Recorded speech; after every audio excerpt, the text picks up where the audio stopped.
There is a mistake that every intelligent species in the galaxy makes exactly once. They look at the third planet from a yellow star, small, wet, loud with electromagnetic noise, and they think primitive.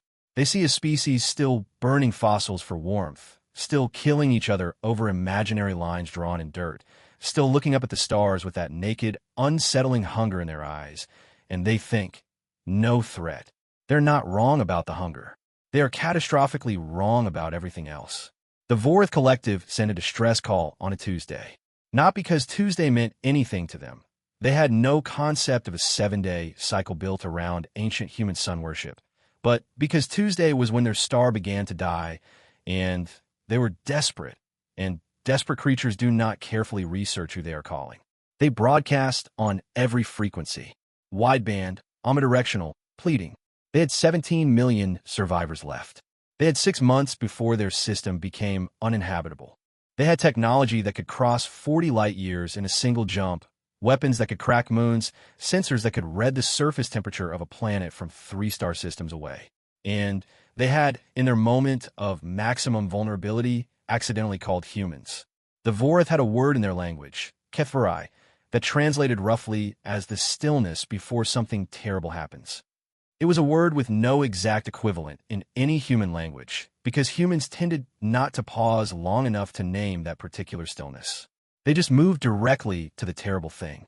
The reply came in 4 hours and 32 minutes, faster than the Vorith's own emergency protocols could have managed. The message was short.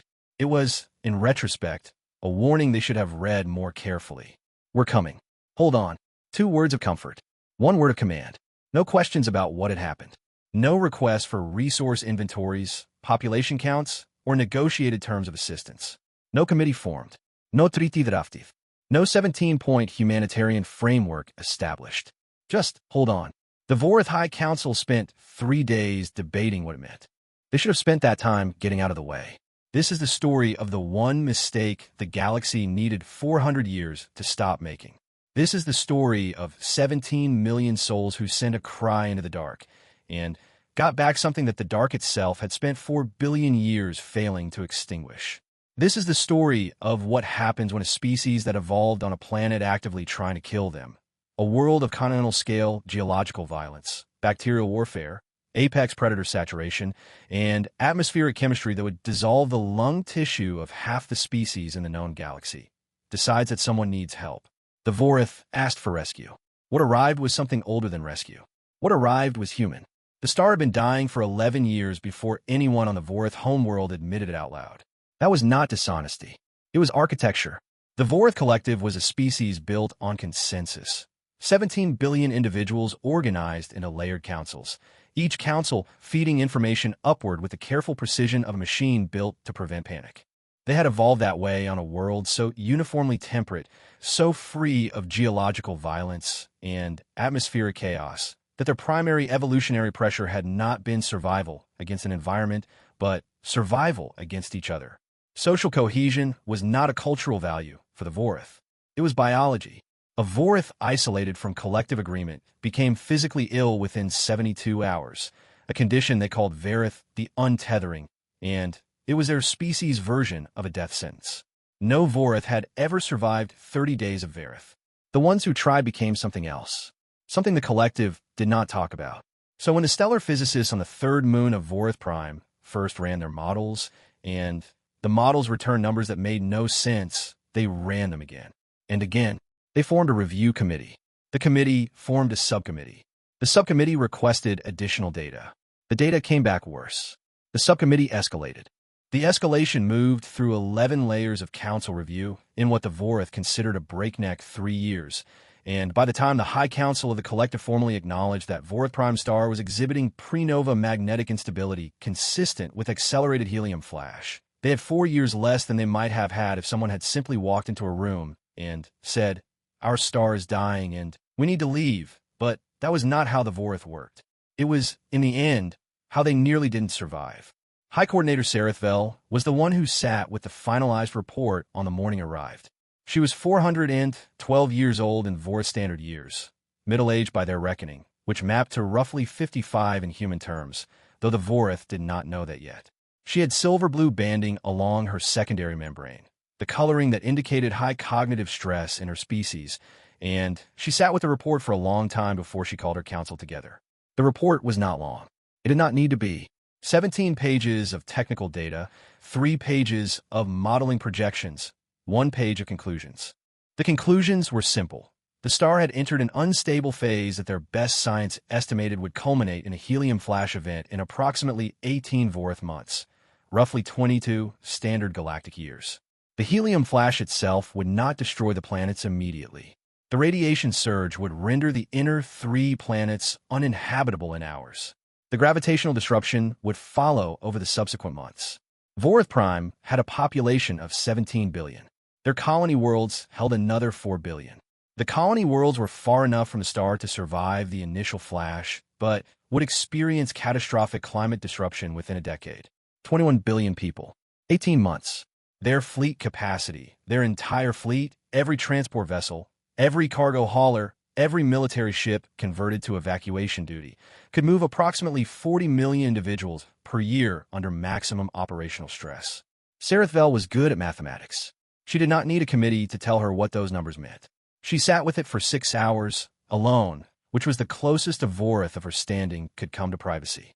Then, she called her council together and laid it out plainly, which was the second time in 400 years of life that she had done something her species biology told her not to do. The first time had won her the high coordinatorship. She suspected this time would win her something less pleasant. The council's response followed predictable channels. Shock, which manifested in Vorith as the simultaneous brightening of banding across every membrane in the room. 23 individuals suddenly, luminous with distress, like a room full of lanterns coming on in a thunderstorm. Then denial, then the request for additional review, then the slow, grinding consensus process as reality forced itself through 11 layers of cultural machinery designed to absorb exactly this kind of shock and distribute it so widely that no individual would be broken by it. It took 8 days to reach formal agreement that the crisis was real. Sareth Vell had used those 8 days to begin drafting the one option no Vorith Council had ever formally invoked: a request for external assistance. The Vorith were not an isolated species. They had been members of the Galactic Cooperative Framework for 600 years. They had 17 allied species, 12 trading partners for mutual defense agreements.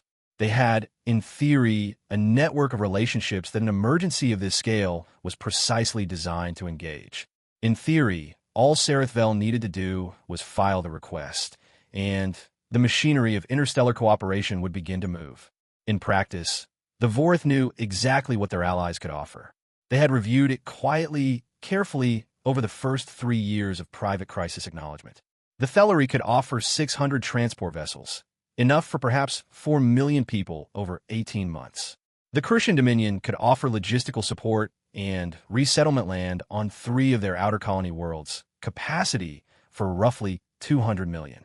The Mir Sekthi congregation had the largest fleet in the framework, 2,000 vessels capable of high-volume transport, but their ships were built for Mir Sekthi physiology, atmosphere, gravity, temperature all wrong for Vorith biology, and conversion would take 2 years they did not have. The Grath Sovereignty had offered nothing in any mutual assistance scenario in 600 years of membership, and Sareth Vell saw no reason to expect innovation now. She ran the numbers 14 different ways.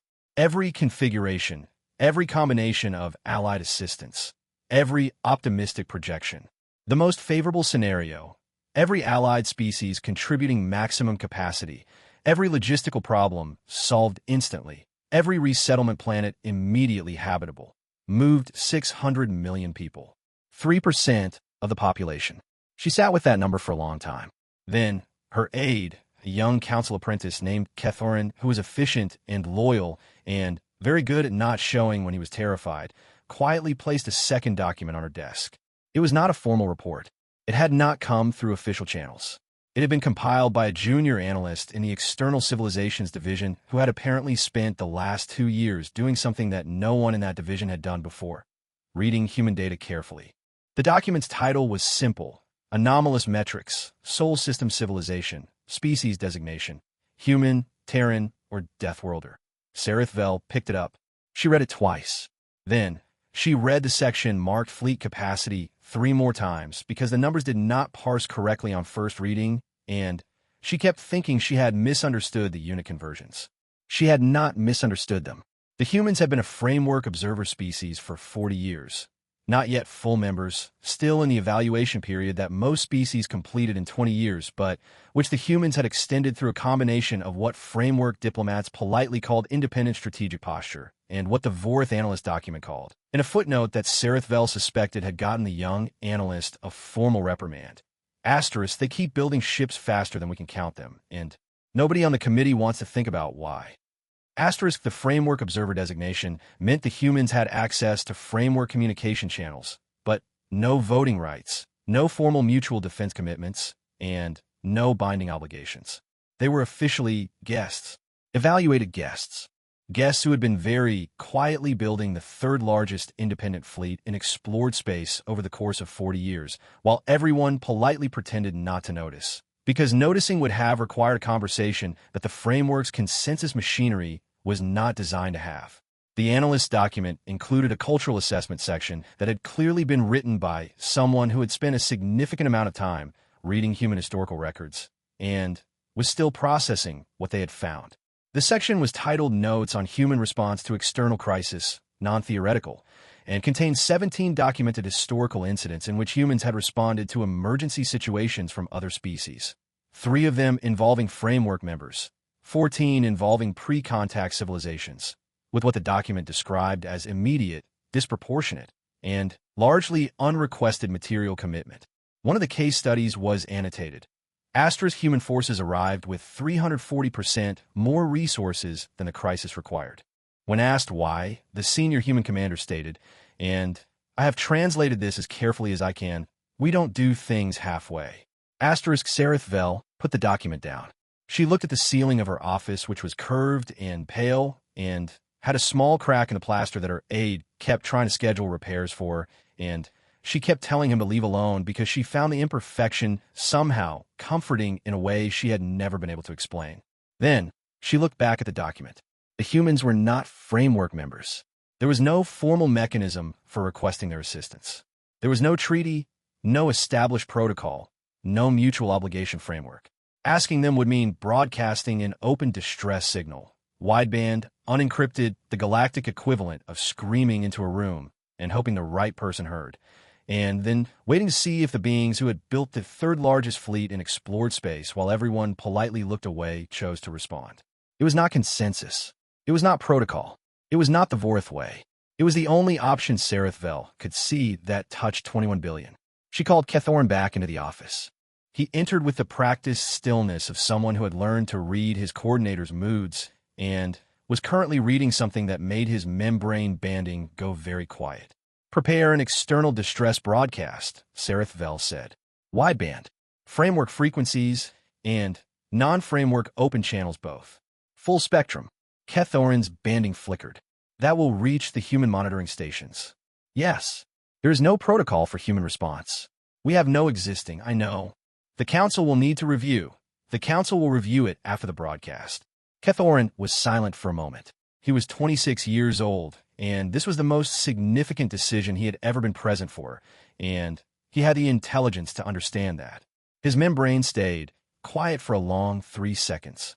Then, he said, "What should I list as the projected response timeline?" "For the Council's models." "Unknown," Serethvel said. "The humans don't appear to have a standard response timeline." "What do I put for expected resource commitment?" Serethvel looked at the analyst document one more time. At the notation about 340%. At the phrase, "We don't do things halfway." "Unknown," she said again. "Put unknown for everything, and flag it as a first contact emergency protocol scenario. We have met humans before. They are observer members. It isn't technically, we have met humans in committee rooms," Serethvel said. "We have not asked humans for help before. That is a different thing." Kethoran nodded slowly.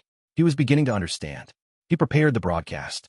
It went out at the 14th hour on the 7th day of the Vorth Emergency Council's formal deliberations. Wideband. Open spectrum. Every frequency the Vorth could broadcast on simultaneously, carrying a message in 12 languages including the 3 primary human ones, because the junior analyst who had written the anomalous metrics document had apparently also been quietly archiving human communication patterns for 2 years and had preemptively translated the standard distress format. The message said, "*We are the Vorth Collective. Our star is dying. We have 18 months. We have 21 billion people. We are asking for help." It was the most honest thing the Vorth High Council had ever formally communicated to an outside species, stripped of every layer of diplomatic architecture and consensus softening, and delivered as bare and plain as a scream. It went out at the 14th hour on the 7th day. The first response came back at the 18th hour. For hours and 32 minutes. Sareth Vel was not asleep. She had not slept in 31 hours.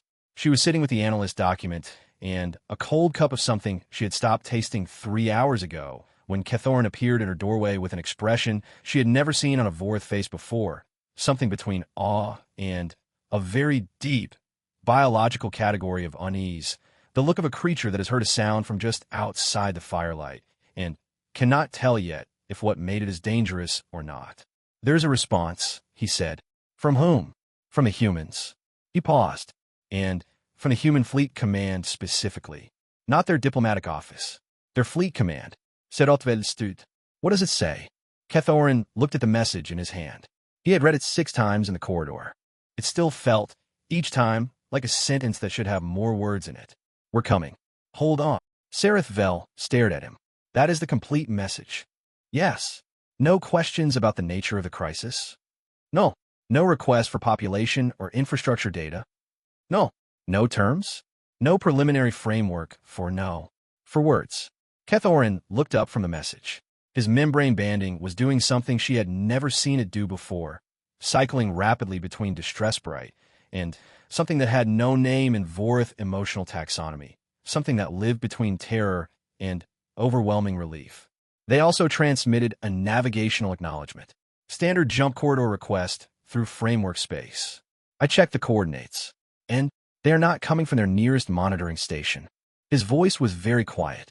"The coordinates originate from Sol System itself, from their home system coordinator. The transmission lag is consistent with a response generated and sent from Earth within." He stopped. He did his mathematics again, because the first result had seemed wrong. "Within 40 minutes of receiving our broadcast." The room was very still. "That's not possible," Sareth Vel said. "No," Kethorin agreed. They looked at each other in the particular silence of two beings confronting evidence that their model of reality requires immediate revision.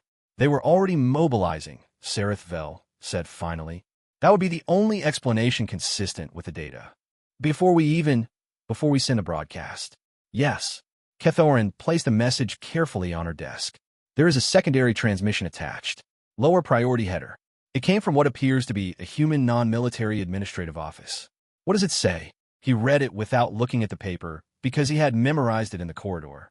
It says, "Please be advised that Terran Humanitarian Fleet Command has been monitoring framework distress frequencies and preposition assets in anticipation of possible large-scale emergency scenarios.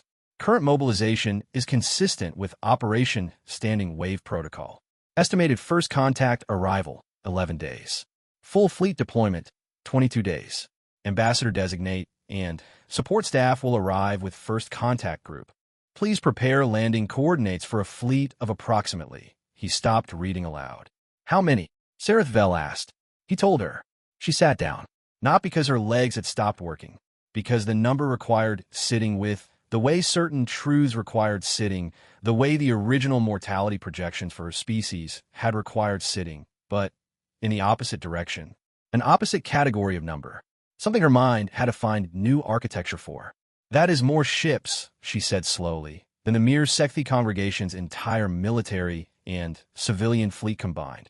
"Yes." They prepositioned them. "Yes." They were watching. They saw us struggling with the star data, apparently. "For how long?" Kethorin was quiet for a moment. Then, the secondary transmission includes a reference document. Framework monitoring logs. The first human log entry specifically flagging Vorth stellar anomaly data is dated. He checked. 4 years ago. Sareth Vel had no words for what she felt in that moment. The Vorth had a rich emotional vocabulary. 43 distinct words for varieties of collective harmony, 12 for the specific textures of consensus satisfaction, 27 for the gradations of social disconnection. They had HFY for the stillness before catastrophe. They had Verith for isolation.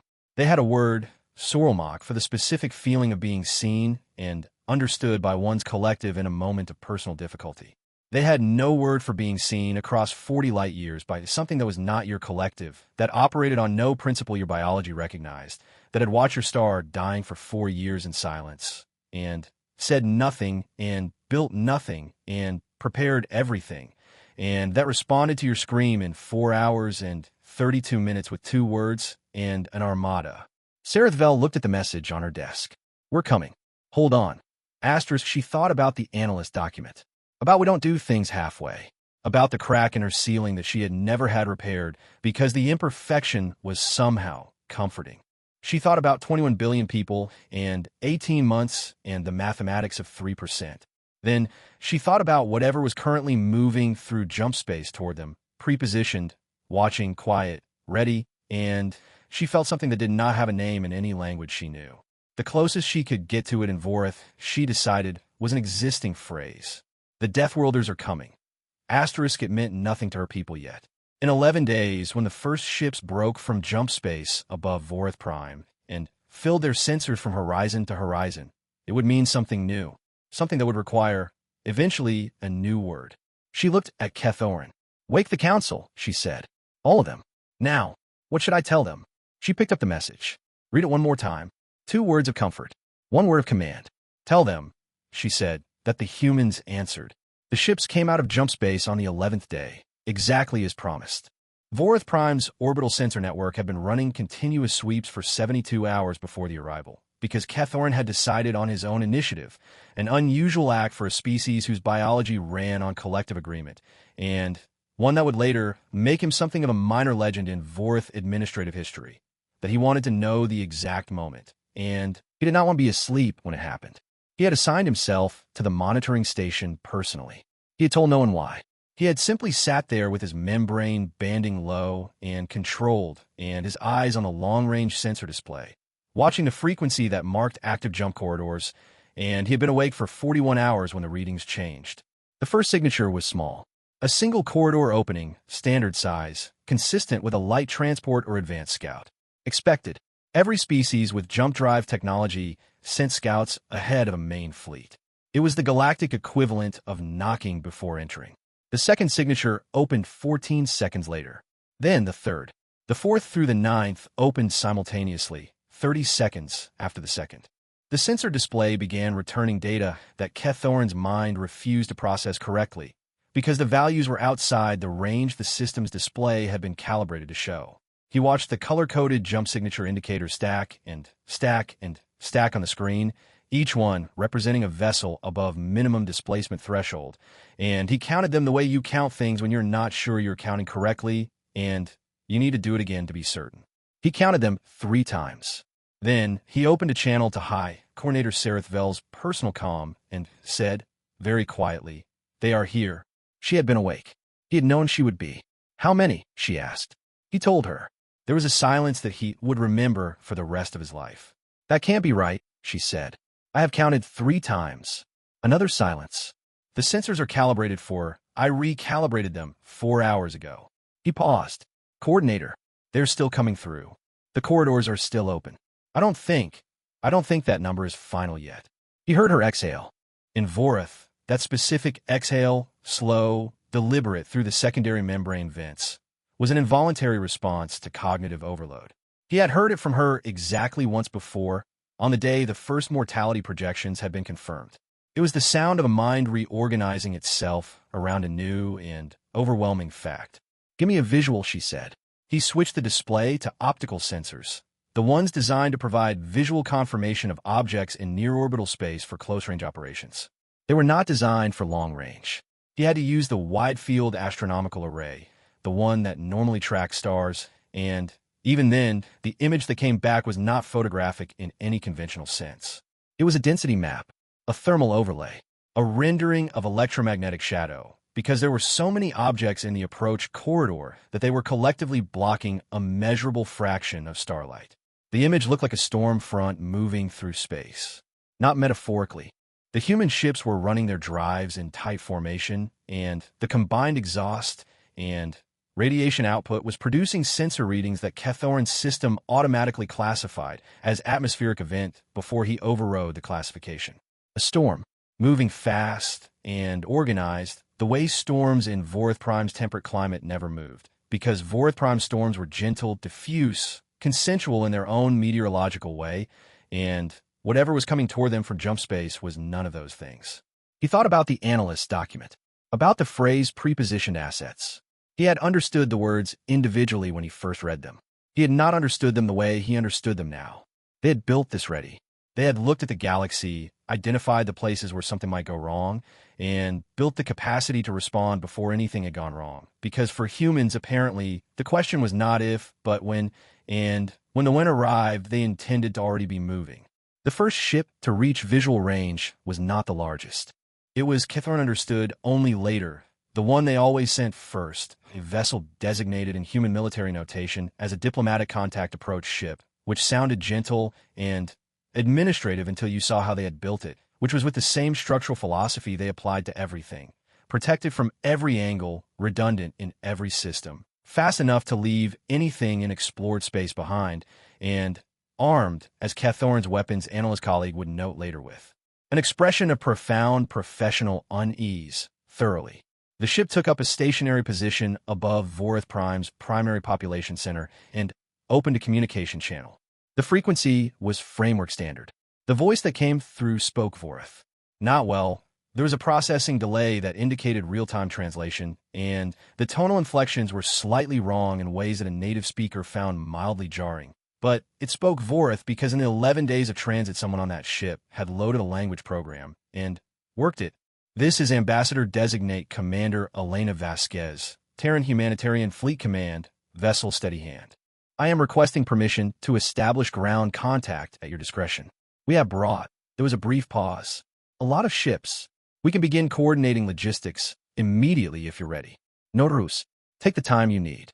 No rush asterisk, Kethoran thought, looking at the storm front of vessels that was still, distantly, resolving itself from jump space. No rush, she had said, as though the concept of no rush was something you could attach to what was currently visible on the astronomical array. He put it through to Sereth Vel. She was already dressed. She was already in the council chamber. The council was already assembled, all 23 of them, membranes ranging from distress bright to something quieter and stranger that had no name yet. Confirm their request, she said. Give them the primary landing coordinates. The council member on her left, old Grathmelon, who had been in politics for 300 years and who had voted against the distress broadcast and who had been very, very quiet for 11 days, made a sound. It was not a word. It was the Vorith equivalent of a sharp intake of breath, an involuntary sound made by someone whose membrane had just read something their conscious mind had not yet processed. Those are the coordinates for the High Council Plaza, Grathmelon said. Yes. The emergency protocols specify the outer orbital. Those protocols, Sereth Vel said, were written before we understood what we were dealing with. She looked at Grathmelon. He was old enough to have presided over 3 previous emergency councils, none of which had involved anything close to this scale. His membrane was doing the cycling thing, the rapid alternation between states, the thing Kethoran had seen the night the message arrived. The thing without a name. We're going to walk out to the plaza, Sereth Vel said, and we're going to meet them on the ground where they can see that we are not afraid because what they have brought, all of it, all of that, she gestured at the sensor display, is for us, is for our people. It is not a threat. I need every member of this council to understand that. What they have brought is the largest humanitarian mobilization in the history of recorded space, and they did it in 11 days, and the least we can do is stand in the sunlight and say thank you in person. The council chamber was quiet. Then Grathmelon, who had voted against the broadcast and been very quiet for 11 days, stood up. His membrane had settled. It was still doing the thing without a name, but it had settled into it the way a body settles into a temperature it has accepted. He straightened his council robes, an old habit, a dignifying gesture, and he said, then, we should not keep them waiting. Commander Elena Vasquez had been briefed on the Vorith 17 times between the moment she received mobilization orders and the moment her shuttle broke atmosphere above Vorith Prime. She had read the xenobiology files, the cultural assessment documents, the diplomatic history archives, the psychological profile summaries. She had watched 40 hours of framework-archived Vorith public broadcasts. She had consulted with the 3 human xenoanthropologists who had actually spent time with Vorith in framework committee settings, all of whom described them as deeply peaceful, highly intelligent, and genuinely baffled by humans in ways they each found difficult to fully articulate. She had also, because she was Elena Vasquez and had been doing this specific kind of work for 23 years, read the thing none of the official files mentioned. The note that the junior Vorith analyst had attached to his anomalous metrics report, the one that had clearly gotten him into trouble, the one that had been leaked to human intelligence services through channels that Vasquez did not inquire about too carefully, because some things were more useful as deniable gifts than as diplomatic incidents. The note said, Asterisk, I think the humans are afraid of their own capabilities, and I think they use crisis response as a culturally sanctioned permission structure to deploy those capabilities without internal political conflict. I think what they have built is not a military. I think it is a solution they have prepared for a problem they keep hoping someone else will have, because it lets them be what they are, which is very, very good at arriving with overwhelming force, without having to decide in peacetime what that means about them. Asterisk Vasquez had read that note 5 times. Then, she had filed in the personal archive she kept on encrypted storage and told no one she had it, because the analyst was not wrong, and the truth was a little too close to the bone for an official document. She stepped off the shuttle into the clean, mild air of Vorith Prime, and faced a row of beings she had studied in briefings but had never stood in front of, and they were beautiful in a way the briefings had not fully prepared her for. Tall, their secondary membranes visible even in the daylight, banding in colors that her briefing files said corresponded to the specific complex of emotions that existed in the space between terror and overwhelming gratitude. 23 of them, in formal robes, standing in the sunlight of a star that was, somewhere in its core, already beginning the process that would make this world uninhabitable. The one at the center, old, dignified, membrane banding, cycling slowly through colors Vasquez's briefing files had never mapped, stepped forward first. Coordinator Sereth Vel, Vasquez said. She had practiced the pronunciation. She had practiced it for 11 days with a language program and a Vorith phonetics recording. She was still slightly off on the second syllable, but she said it. Sereth Vel regarded her with the dark, multifaceted eyes that all Vorith had, and Vasquez had read that Vorith facial expressions were minimal by human standards, their emotional communication residing primarily in membrane color and movement. But she had also been briefed that extended eye contact was a Vorith gesture of direct acknowledgement, respect offered without the buffer of collective consensus. The coordinator held her gaze for a long, deliberate moment. Then she said in careful, slightly wrong-toned human English, "Thank you for coming." She had practiced it. 11 days. She had looked up how to say in the language of the beings who were coming, because it mattered to her that it be said correctly, and she was not entirely sure why, but Vasquez, who had done this work for 23 years, understood immediately. It was the same reason she had learned to say the coordinator's name. Because the crisis was real, and the need was overwhelming, and you could do the enormous thing. The fleet, the ships, the 22 days of sustained maximum capacity logistics, without losing the small thing, the one person in front of you, the name said correctly in the right language, the eye contact held. Vasquez said, "We're glad you called." Behind her, through the shuttle's still open airlock, a logistics officer was already on a channel with her fleet command, beginning the coordination process for the largest evacuation operation in recorded history. Orbital slots were being assigned. Ground transport corridors were being mapped. Medical assessment teams were compiling Vorith physiological requirements. A second team was already running calculations on available resettlement worlds, human colony worlds, allied worlds, uninhabited but habitable systems, every option, cross-referencing carrying capacity against population numbers, against timeline, against the 17,000 variables that turned "we're going to save your people" from an intention into a plan. All of that was happening behind Vasquez in the ship. In front of her was the coordinator of 17 billion people who had stood in the sunlight to meet her, which took a specific kind of courage that had nothing to do with military training or crisis response protocols, and Vasquez recognized it the way you recognize something true. "We have questions," Sereth Vel said. "About the plan, about the resettlement process, about," she paused, the membrane cycling through the unnamed color again, about what you need from us in return. We do not know your nothing, Vasquez said. Vel stopped. We don't need anything in return. That's not, Vasquez paused, looking for the right words, the ones that would translate correctly. That's not how this works for us. Vel was quiet for a moment. Her membrane was still. That is, she said slowly, very difficult for us to understand. Vasquez nodded. I know. We'll have a lot of time to talk about it while we move your people. She glanced up.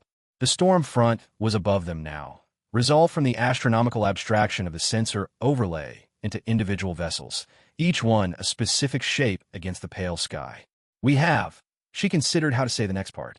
We have enough ships. Yes, Vel said. We noticed. The first wave can begin boarding within 48 hours. We have medical teams, food supplies, and environmental adaptation units for Vorth physiology on every vessel.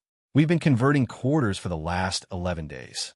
Converting, human ships are built for human physiology.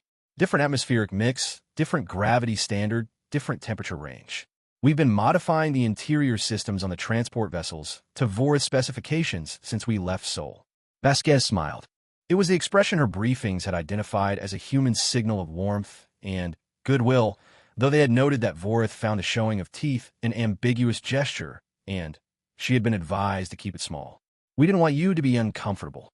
Vel looked at her for a long moment. Then she turned to Kethorin, who was standing 2 steps behind her right shoulder, which was his standard position, and where he had been standing for 11 days of not sleeping and not stopping and doing every small preparatory thing he could think of, because there was a category of problem that your biology wanted to dissolve into collective consensus, and Kethorin had decided, with the particular stubbornness of the young and the intelligent, that this was not that kind of problem. Kethorin, Vel said. Coordinator, make a note. She turned back to Vasquez. Her membrane had settled. The cycling had stopped. It had found, it appeared, a stable color, the unnamed one, the one between terror and gratitude, the one that did not yet have a word. I want to speak with you about the analyst's report. Vasquez blinked. I'm Sore, the junior analyst, in our external civilizations division, the one who wrote the document that described your fleet as anomalous. Her tone was entirely neutral. You have read it. It was not a question. Vasquez held the coordinator's gaze. I may have encountered a document matching that description. He was formally reprimanded, Vel said. For the footnote, I'm going to recommend that the reprimand be expunged from his record. She glanced up at the ships again. The ships that were configured for Vorth physiology. The ships that had been converting their interiors for 11 days. He was right about most of it. Vasquez said nothing. Was he right, Vel asked, about all of it? The question sat between them in the mild air of a planet whose star was killing it slowly. Overhead, the storm front of ships was settling into orbital formation, precise and vast and ready, and somewhere in its center the logistics officers were already beginning the work that would take everything these people had built over millennia and carry it carefully somewhere safe. Vasquez thought about the note, about the permission structure, about being very, very good at arriving with overwhelming force. He was perceptive, she said finally. That's the most honest thing I can offer you right now. Vel nodded slowly. Then, we will have many conversations. She looked at the ships one more time, at the sheer impossible fact of them, assembled in 11 days from 40 light years away for people they had never met, modified down to the atmospheric mixture to be comfortable for a species whose biology they had apparently studied in detail. Kethorin, she said again. Coordinator, begin the evacuation coordination. Full council authorization. All channels. She did not look away from the ships. Tell the people, she stopped. Found the right words. Tell the people that the Deathworlders are here, and they have brought enough. Kethorin looked at the orbital display on his handheld device, at the numbers that kept being right no matter how many times he counted them. Yes, he said quietly. They have. The evacuation of Vorth Prime began on a morning when the star looked normal. That was the thing no one had prepared for. Not the logistics officers running corridor assignments from Orbital Command. Not the Vorth Council members overseeing departure registration. Not the 23 million people standing in organized lines in the Eastern Processing Centers watching the sky fill with shuttle traffic. The star looked the same as it always had. Pale yellow, steady, warm. The same star that had been there every morning of every Vorth life for as long as records existed. and they were leaving because of it, because of what it was doing inside itself. Invisible, patient, building towards something their physics said was inevitable, and their heart said was not yet real. Lieutenant Commander Priya Okafor had been told by 3 separate senior officers to prepare for the possibility that population compliance would be a problem. She had been given a full briefing on the Vorith biological dependency on collective consensus and the specific psychological challenges of convincing a species whose trauma response was seek group agreement to board a ship operated by beings they had known for 11 days and travel to a planet they had never seen. She had been told to expect resistance, not hostility. The briefings were clear that the Vorith had no aggressive traditions, but the quiet, pervasive, biologically rooted friction of the people whose cells were telling them. This is not what we do. This is not how we move. Collective movement requires collective agreement, and we have not yet agreed. What she had not been briefed on was how the humans working alongside Vorith logistics coordinators had, apparently without being asked, already solved this problem. She found out about it on her second day of ground operations when she walked through the Eastern Processing Center on a routine check and discovered that her staff had rearranged the entire facility layout. The original design, which she had approved herself, had the boarding queues organized by residential district, which made administrative sense. What her people had done overnight was reorganize them by family grouping, extended family grouping, and then neighborhood social cluster so that every Vorith in every queue was standing next to the people their biology most wanted them to be standing next to in a moment of stress. She found Sergeant Yusuf Adler, 22 years old, former search and rescue certification, 3 years in the Humanitarian Corps, directing a group of Vorith through the reconfigured entrance lanes with the patient precision of someone who had done this in a different language every week for his entire career. "Who authorized the redesign?" she asked. He looked at her with the expression of someone who had been awake for 30 hours and was not certain if this was a formal inquiry or a logistical question. "We did," he said carefully. "I didn't request a redesign." "No," he agreed. But the morning shift watched the first 2 hours of queuing, and the Vorith at the front of the lines kept stopping. Not moving, not refusing, just stopping, standing still. And then the person behind them would stop, and then the one behind them, because they don't want to separate from whoever they stopped near, and the whole line would. He made a gesture with his hands that communicated slow compression, stoppage, the gentle collapse of ordered movement into a standing mass of beings too biologically connected to each other to move when the person next to them wasn't moving. So we looked at the family registration data and redesigned the queues. Okafor looked at the lines. They were moving, steadily, continuously, with the even flow of a system running at design capacity. The Vorith in the queues had their membrane banding and muted colors she had learned to read as manageable stress, not crisis, and they were talking to each other in the low, resonant Vorith conversational register rather than the sharp, high-frequency panic band she had been briefed to watch for. "Good work," she said. "It wasn't complicated," Adler said. "They just needed to move together."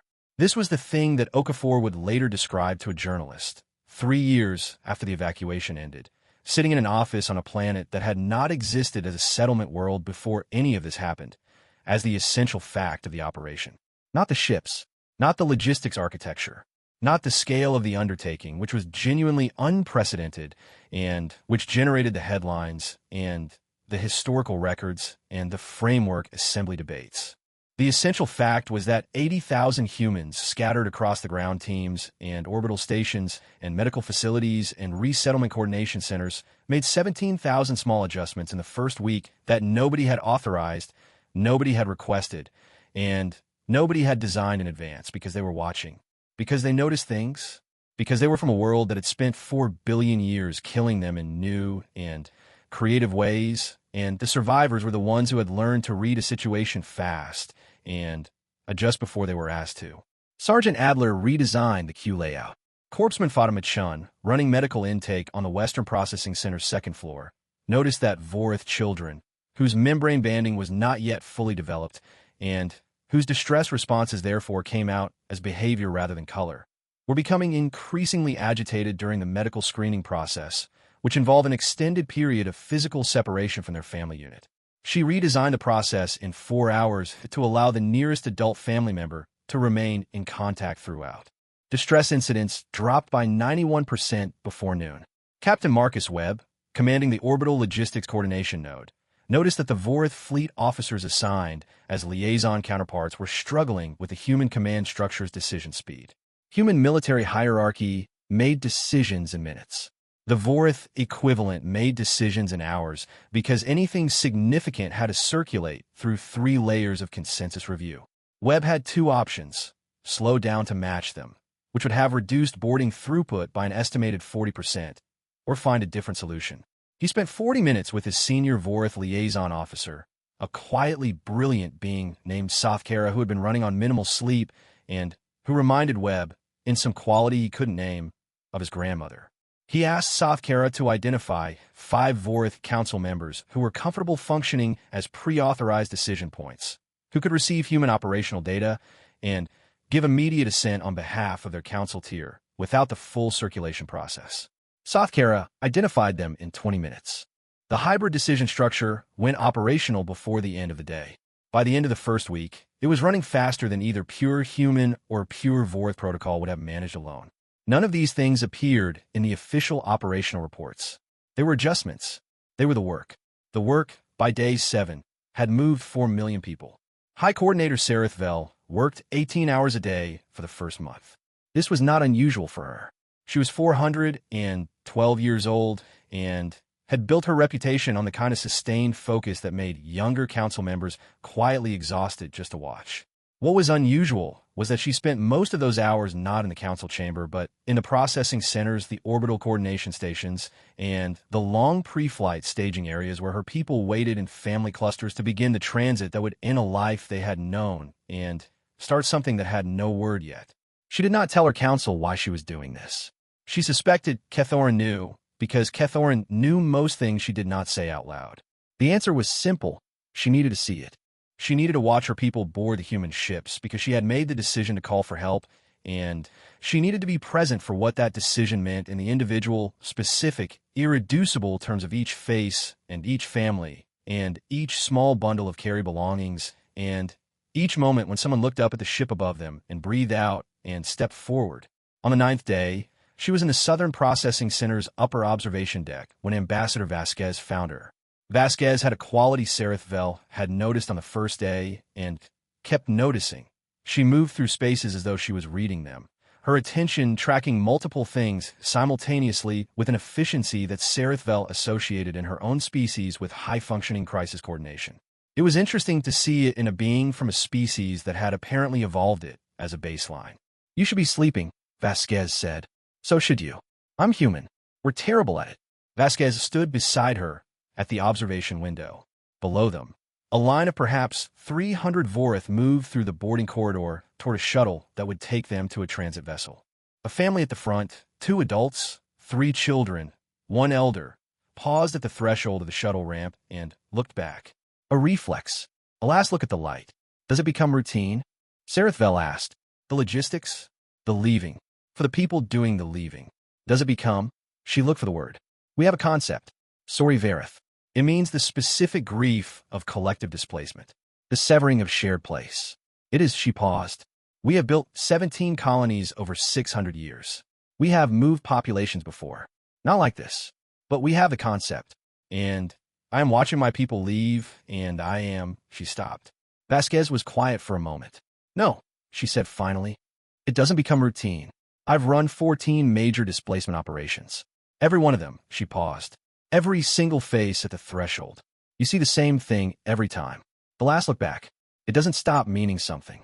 Sarith Vel looked at her. Do humans have Sorry Verith? We don't have a word for it specifically. Vasquez watched the family below step onto the ramp. Move forward. The children were first. But we know it. We've been moving since before we had words for anything. Your history, Sarith Vel said. It was not a question. Our history, Vasquez agreed. And her voice had something in it that Sarith Vel's extended diplomatic experience identified as a particular register of controlled pain. Not fresh pain, but the kind that had been lived with so long it had become structural part of the load-bearing architecture of a person. We've been refugees too. A lot of us. Not so long ago by galactic timescales. Sarith Vel considered this. The Vorith knew the human historical records in general outline. Violent prehistory, rapid industrial development, two major global conflicts within a century of each other, near-extinction events they had somehow survived, explosive technological growth after, but she had not thought about them as a species that had fled, that had been displaced, that had stood at thresholds and looked back and then turned forward because there was nothing left to stay for. "Is that why?" she asked. Vasquez turned to look at her. "Is that why you came?" Serethvel said, "Not just for us. For," she searched for it, "for what it means to you to be the ones arriving instead of the ones leaving." The question sat between them for a long moment. Vasquez was quiet long enough that Serethvel thought she had miscalculated, asked something too personal, crossed a line she had not seen in the landscape of human interpersonal space. Then Vasquez said, "That analyst of yours." "Yes. He wrote that we use crisis response as a permission structure." "Yes. He wasn't wrong." She looked back at the window. Another family at the threshold. Another last look back. She stopped. Started again. "We are very capable of building things that could be terrifying if we built them for the wrong reasons. We know that about ourselves. So we built them for this. For the looking back. For the threshold. So that when someone has to leave, they are not leaving alone." She paused. "That's as honest as I can be about it." Serethvel looked at her for a long moment. The unnamed membrane color had become something she felt in her own body now, familiar enough that she had started trying to find words for it. The closest she had come was this. It was what happened when something that had frightened you turned out to be what it claimed to be, when the enormous and overwhelming thing resolved into the true thing underneath it. When the storm front of ships became the shuttle ramp, and the family on the threshold, and the human corpseman offering a child a small wrapped food item from a pocket, because children in crisis needed small specific kindnesses. It was the color of being held by something strong enough to hold you, that had chosen to hold you, that had built itself to be strong enough before you knew you needed it. She did not have a word for it yet, but she was beginning to understand what word was needed. On day 14, the star flared. Not the final event. Not the helium flash the models projected for 18 months' time. A precursor. A magnetic surface eruption large enough to be visible with the naked eye at local noon. A bright pulse across the star's face that every person currently on the surface of Vorith Prime or in its orbital station saw. The processing center stopped. Every cue, every line, every boarding sequence. Every Vorith on Vorith Prime who was not already sealed in a departing vessel stood still and looked at the star, and the star looked back.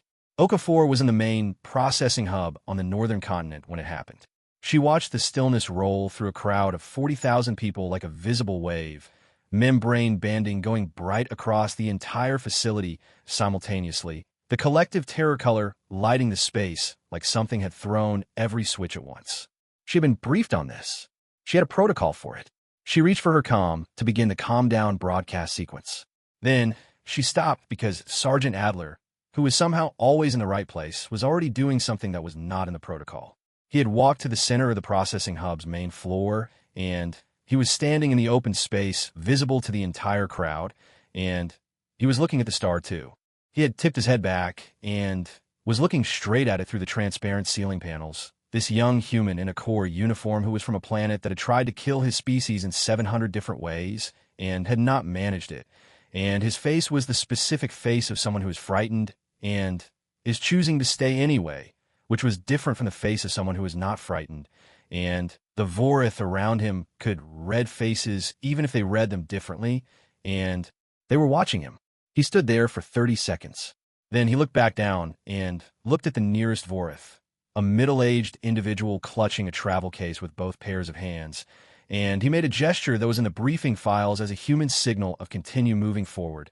"I'm right here," a small open palm motion that was almost nothing, that cost nothing, and then he turned and walked toward the boarding corridor, slowly at a pace that a crowd could follow. The queue began to move. Not all at once. Slowly from the front, family by family, but it moved. Okafor did not use the calm down broadcast. She watched 40,000 people follow a 22-year-old sergeant through a processing corridor because he had looked at the thing that frightened them and then moved anyway, and she thought about the analyst's note again, and she thought, this is what 4 billion years of a planet trying to kill you produces. Not callousness. Not the absence of fear. The specific practiced, deeply human ability to be afraid and visible and still moving and to let other people follow that. By end of day 14, boarding throughput was up 14% over the previous day. The star had reminded them.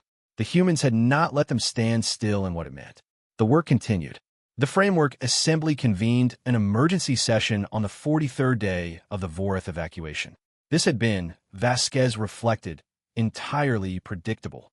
She had predicted it on day 3. Her logistics chief had predicted it on day 1, before they even reached Vorith space. Admiral Chin-ji, her fleet commander, the woman who had assembled the Armada and who had a talent for political weather that matched her talent for orbital mechanics, had predicted it before the mobilization orders were issued and had included in her operational briefing a single annotated page titled "When the Framework Objects," which she had given to Vasquez with the air of someone handing over a known problem. The Framework Assembly's emergency session was not, officially, about the Vorith evacuation. It was about framework protocol compliance and the procedural integrity of humanitarian operations within framework-adjacent space, which was a kind of title that translated in practice to 12 species who had not done the thing were meeting to formally discuss whether the one species that had done the thing had done it in the right way. Vasquez had been a diplomat long enough to understand the mechanism. It was not malice. It was not jealousy exactly. It was the institutional immune response of a cooperative body to an action that had bypassed its processes, the gathering of hands that had not been raised to vote, to retrospectively raise them, to establish that the voting mattered even when the outcome was already settled. If you let the action stand unexamined, you had established that the action could be repeated, and the framework had been built carefully by species that had looked at the course of galactic history and decided that the thing they most needed was a structure that required agreement before action. The humans had not agreed before acting. The humans had received a distress call and moved an armada before the Vorith High Council had finished formally requesting their assistance. They had prepositioned assets. They had mobilized before the crisis was official. They had, in the framework's specific terminology, executed a unilateral humanitarian intervention in a member state emergency scenario, which was a violation of Framework Cooperative Statute 7.4, subsection C, paragraph 9, which Vasquez could quote from memory and frequently wished she could forget. She was in the orbital command station above Vorith Prime when the formal notification arrived. She read it, filed it in the folder she had already created for it, and went back to reviewing the day's boarding throughput numbers because 4.5 million people had been moved in 43 days, and the projection curve suggested they could reach 9 million by day 90 if the current pace held, and that mattered more than a meeting she could not attend in person and would send a junior diplomat to cover. It was Kethorin who brought it to Serethvel's attention, as he brought everything important with the specific neutral presentation of a person who has strong feelings about something and is professionally required to present it without them. The Framework Assembly, Serethvel said, reading the notification. They want a formal response within 72 hours. Yes, to a humanitarian operation that has moved 4.5 million of our people to safety. The procedural concern is about the process by which I understand the procedural concern. Serethvel set the notification down. Her membrane was very still, which was not the same as calm. Still, in Serethvel, meant she was thinking at speed. Have our allied members said anything? Kethorin had prepared for this question. Fellery has issued a statement expressing support for procedural review while affirming the humanitarian value of the operation. The Christian Dominion has not issued a statement. The Mir Sekthi congregation has joined the assembly session as a co-sponsor. The Mir Sekthi. Yes. Serethvel looked at Kethorin. He looked back. They both knew what the Mir Sekthi joining as co-sponsor meant. The Mir Sekthi congregation had the largest fleet in the framework. They had been the default answer to questions about large-scale humanitarian response for 400 years, theoretical questions, because no large-scale humanitarian response had ever actually been required at this scale, but theoretical answers still built institutional territory. The humans had arrived with more ships than the Mir Sekthi fleet, moved faster than the Mir Sekthi could have mobilized, and configured those ships for Vorith physiology before anyone asked them to. The Mir Sekthi congregation co-sponsoring a procedural review was not about procedure. They are afraid of them, Serethvel said. Kethorin did not disagree. They looked at the ships, she continued, and they thought about what those ships mean, that the humans have been building for this for decades without framework authorization, and they built more than anyone else has, and they decided that the safest thing is to make it a procedural problem, because procedural problems have procedural solutions, and you can use procedural solutions to constrain things that frighten you. That is, Cathoran paused. A blunt summary. We have 4.5 million of our people on human ships heading to resettlement worlds. I am no longer interested in being diplomatic about the motivations of species who did not send a single additional vessel when our star began dying. She picked up the notification again. I'm going to respond to this personally. Cathoran's membrane flickered. The Council should review. The Council, Sareth Vel said, will review it after I send it. The response she drafted took 40 minutes and was 11 sentences long. It was, by Vorith diplomatic standards, extraordinarily brief. It acknowledged the Framework Assembly's procedural concerns, noted the timeline of the crisis, provided the current evacuation figures, and included one sentence that Cathoran read 4 times before he decided he agreed with it.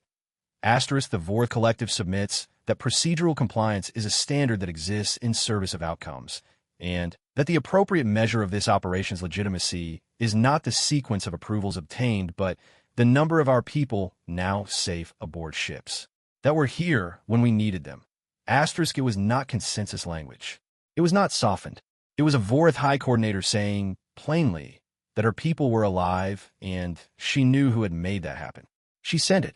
The Framework Assembly's response arrived in 36 hours and was, by galactic standards, quite fast, suggesting that the 11 sentences had landed with the weight Sareth Vel intended.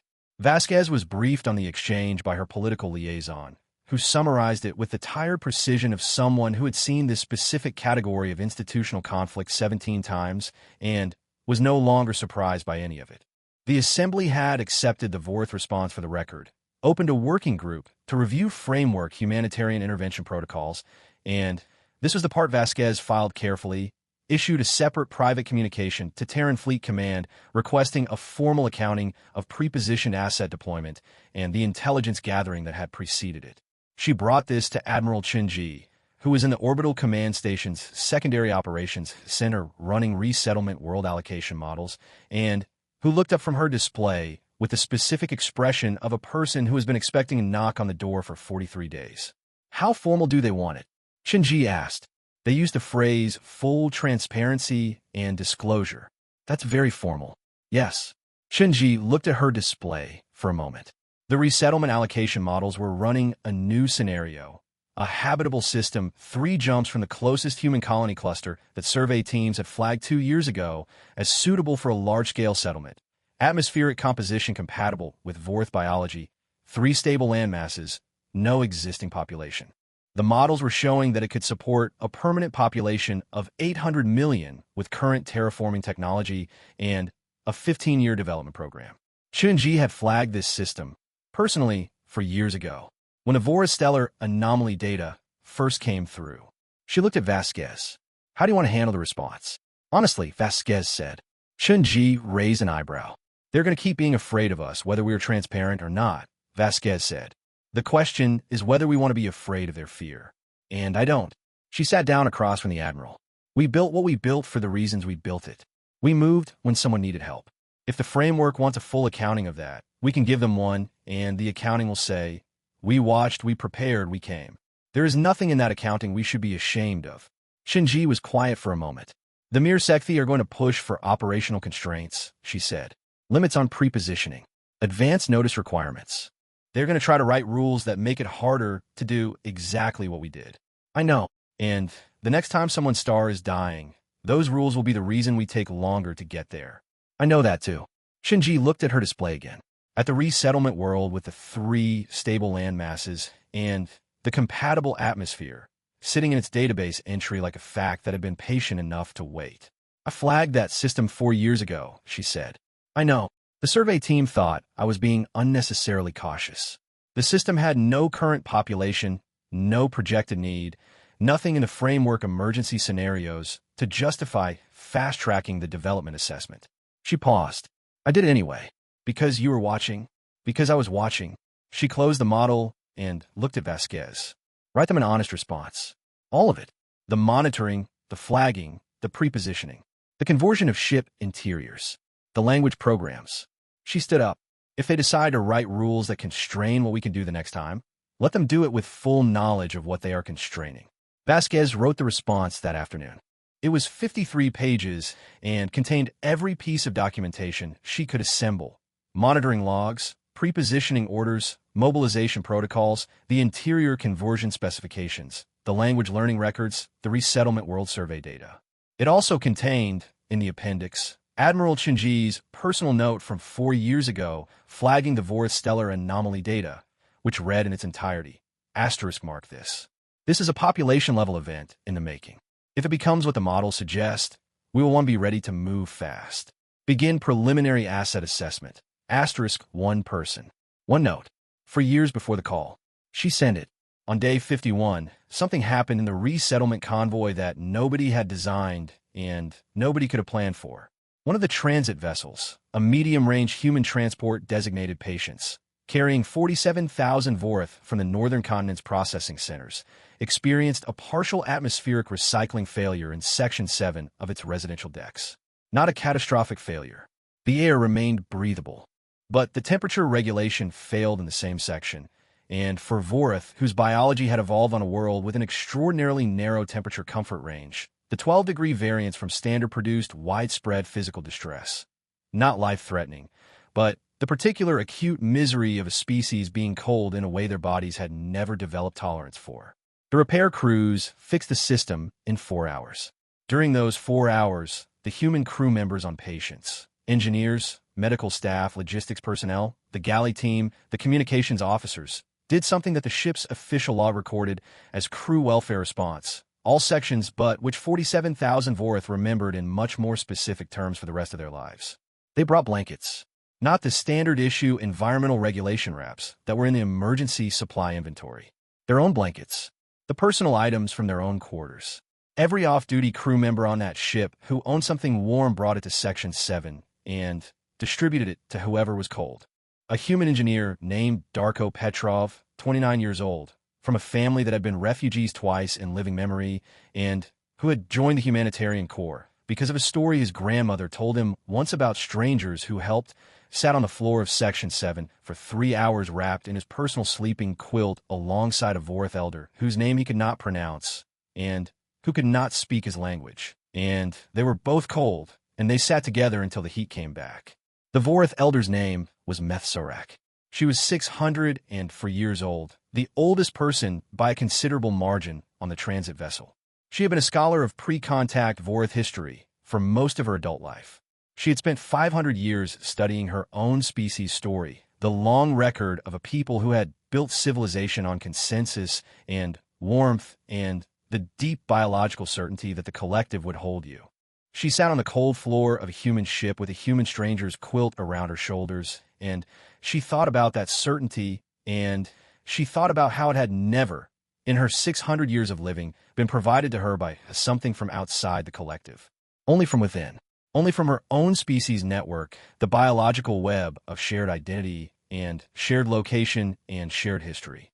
And here was this specific, particular, irreplaceable stranger sitting on the same floor in the same cold, sharing warmth. When the heat came back and Petrov stood up and retrieved his quilt and offered her a hand to help her rise, a human gesture she recognized from the briefing documents she had read during transit.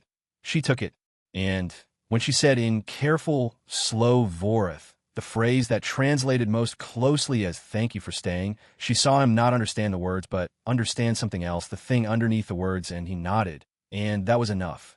She found Cathorin later and told him what she needed to tell him. "We have been," she said, "building something wrong." He waited. "We have consensus. We have collective. We have the biological certainty of the group. All of this, everything our species is, it is built on the idea that safety comes from the same. From your own kind, from the web you were born into." She paused. "I have spent 600 years studying our history, and I have never found a case where a being from outside the collective held one of us when we were cold." Cathorin was quiet. "I do not know yet what this means," Methsorak said. "I know it changes something, in how I understand what we are, what we could be." She looked out the viewing port at the space they were crossing. "We called them because we were desperate. We called them because we had no other option that touched 21 billion. We did not call them because we trusted them. We called them because the mathematics left us no choice." "And now?" Cathorin asked. She was quiet for a moment. 600 and, for years of a scholar's careful habit with words. Now I think, she said, that the mathematics was the universe arranging a meeting that needed to happen. Kethoran looked at her. His membrane banding was doing the thing without a name, the color that had become familiar over 51 days, the one between terror and gratitude that the entire Vorth species appeared to be navigating together in real time, the one that kept needing a word. He thought about Sergeant Adler walking toward the boarding corridor while 40,000 people were frozen by the star's flare. He thought about the Q redesign that nobody had requested. He thought about the language programs and the converted atmospheric systems and Admiral Chinji's note from 4 years ago. He thought about Petrov on the cold floor. "I've been trying to find a word," he said, "for the color. The membrane color? The one we have all been in since they arrived. There's no Vorth word for it." Meth Sorak looked at him with 6 centuries of attention. "What does it feel like?" He thought about it carefully. Like discovering that the thing that was large enough to protect you chose to. Like the storm front that turns out to be weather moving toward somewhere else, but it passes close enough that you feel the wind, and the wind is warm. She was quiet for a long moment. Then she said, "In the oldest records, there's a word that fell out of use before recorded history. Before consensus. Before collective. Before we were what we are." She paused. It was a word for trust. Not the consensus kind. Not the biological certainty kind. The other kind. The kind you choose. The kind that costs something. She looked at her hands. "I have never used it in a sentence. I did not think it was still needed." "What is the word?" She told him. He held it in his mind. Rolled it. Felt its shape. "Then, you want to find Sereth Vel." On the 174th day, Vorth Prime's star flared again. This time it was not a precursor. The models had projected 18 months. The models, it turned out, had been optimistic by 6 weeks.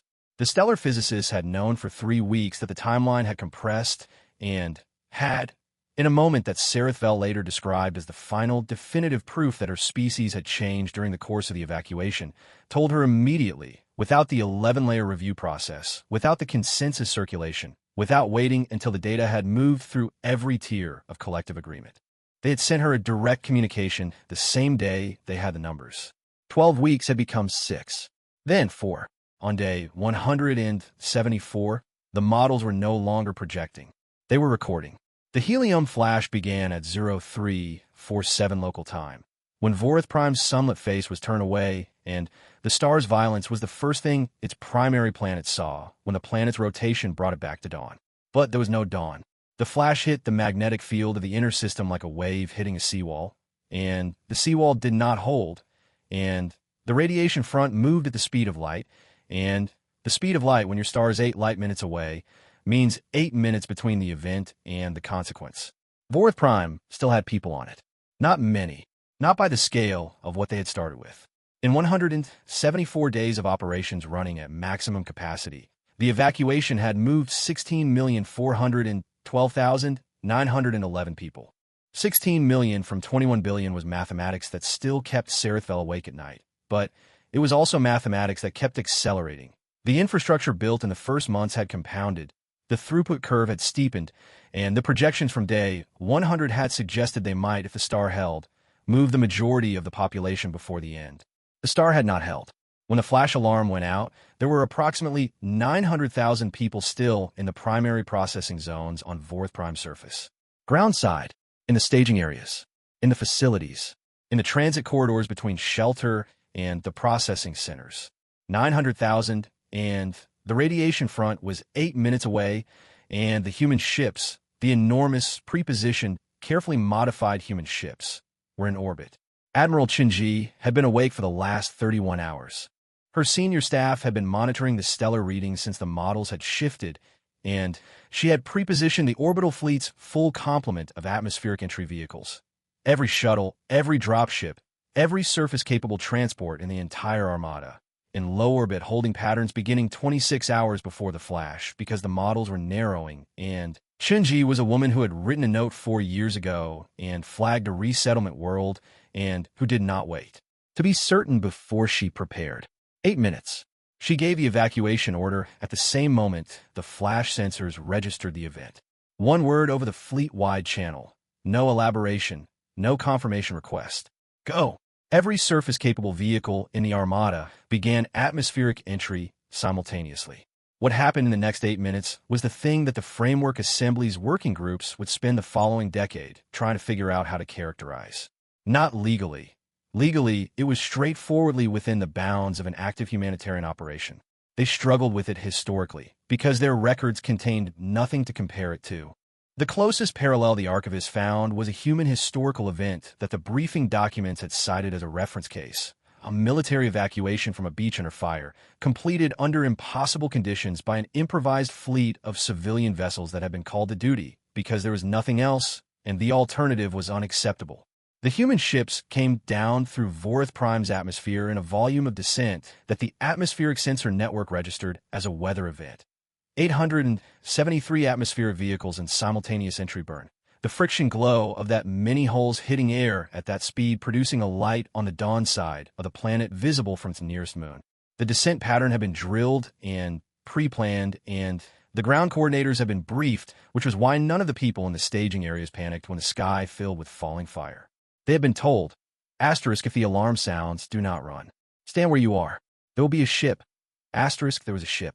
900,000 people in 8 minutes. The mathematics should have been impossible. The capacity wasn't. The vehicles had the volume. The time was the impossible part. 8 minutes of atmospheric entry, surface contact, loading, and descent before the radiation front arrived at the magnetosphere. 8 minutes for each vehicle to find its designated zone, make contact, take on as many people as its capacity and safety margins allowed, and get back above the atmosphere. They made it. Not cleanly. Not without damage. 14 vehicles sustained hull stress beyond specification during the emergency ascent.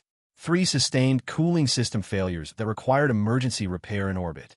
The loading in the final 90 seconds was not orderly. It was fast and physical and loud. Humans and Vorath working in the specific wordless language of emergency proximity, hands and guidance, and the single most used phrase in those 90 seconds, which was a human phrase that the Vorath on the ground had all been taught in the first week of evacuation operations because the human volunteers had decided it was the most important phrase to know. I've got you. Asterisk, the radiation front hit. Vorath Prime's magnetosphere, 6 minutes and 54 seconds after the last vehicle cleared the upper atmosphere. The planet was empty. Sareth Vel was on the orbital command station when it happened. She had been there for 3 days, sleeping 4 hours a night on a cot in the operations center, watching the readings because she had learned in 174 days to watch the same things Chun-Ji watched, and she had seen the same narrowing models, and she had not gone back to the surface after day 171. She watched the flash on the stellar sensor display, a white line across every frequency simultaneously, the instrument's version of Scream. She watched the atmospheric entry burns on the orbital camera feed, 873 falling stars. She watched the loading feeds from the surface cameras, which are going to stop transmitting in approximately 8 minutes, and which she watched anyway because she needed to see it. Every second, every person. She watched the ascent. She watched the radiation front hit the magnetosphere, and the magnetosphere glow in colors that had no name in the Vorath language either, because her species had never stood far enough away from their own star to watch it try to kill their world and succeed. And she watched the fleet, the enormous, pre-positioned, carefully modified, 4 years in the making fleet, holding its orbital pattern above a world it had emptied in 174 days. Kethoran came to stand beside her. He had been awake longer than she had.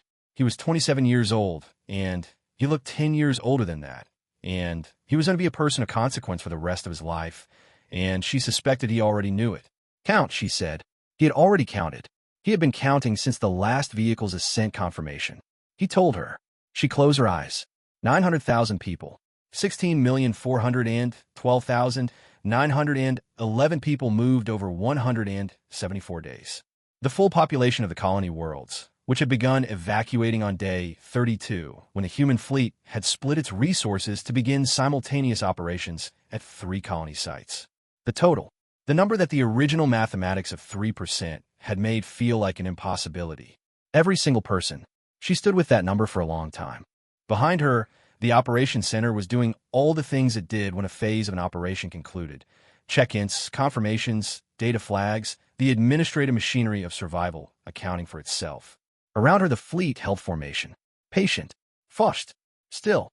Vasquez appeared in the operations center doorway with the expression she wore when she had news she was carrying carefully.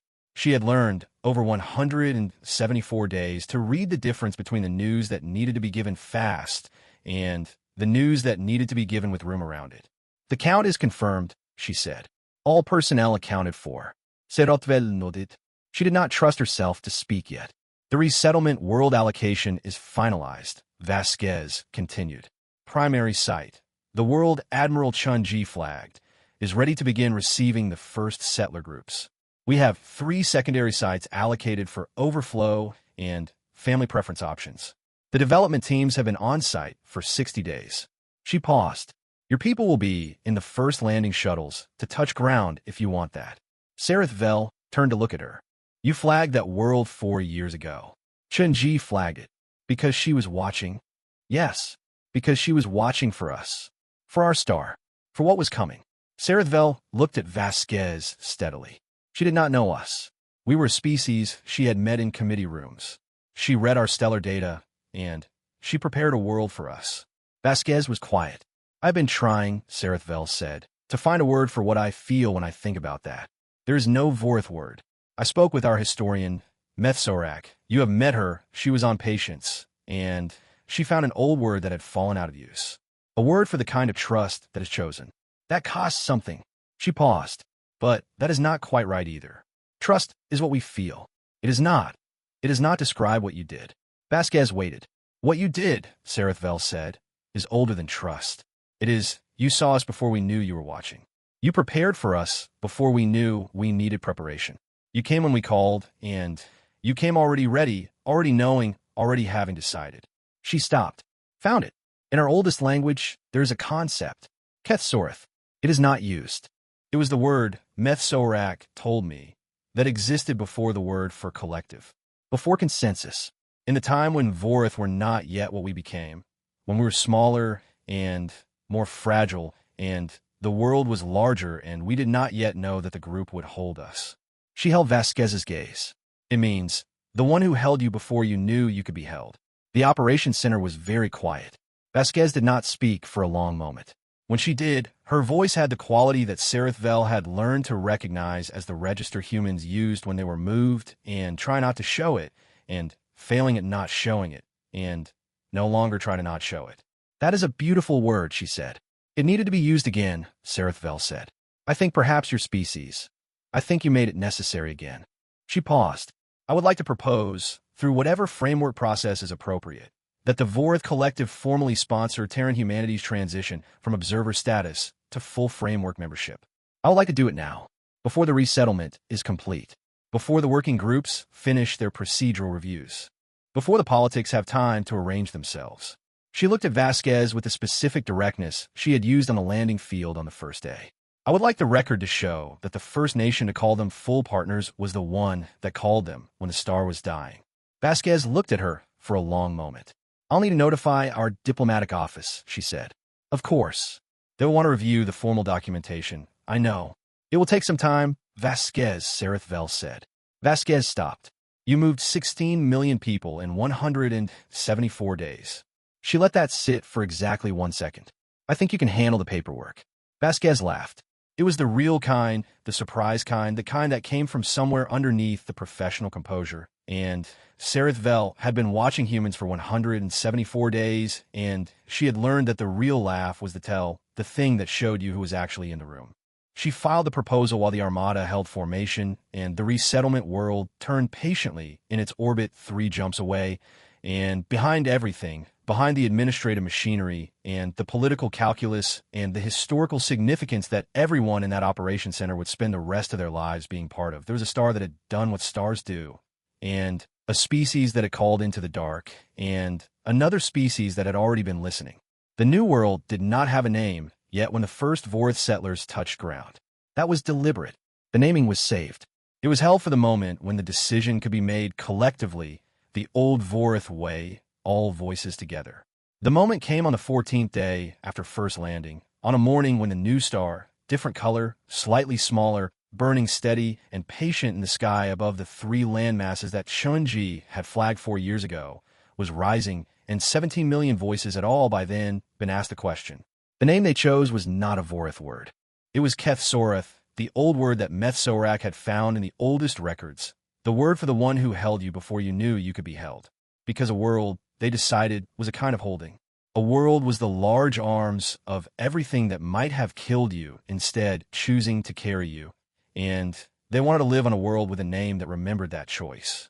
On Earth, 3 jumps away, the news arrived on a Thursday morning and made it into exactly one headline before the news cycle moved on to something else, because that was how the news cycle worked and everyone knew it. The headline read, Vorith named new homeworld after ancient trust concept. Framework membership vote scheduled. Most people skimmed it. A 22-year-old sergeant named Adler, in a transit hub on his way home for the first leave he'd had in a year, read it twice on his handheld while waiting for his connecting flight. He looked at it for a long moment. Then, he put his handheld away.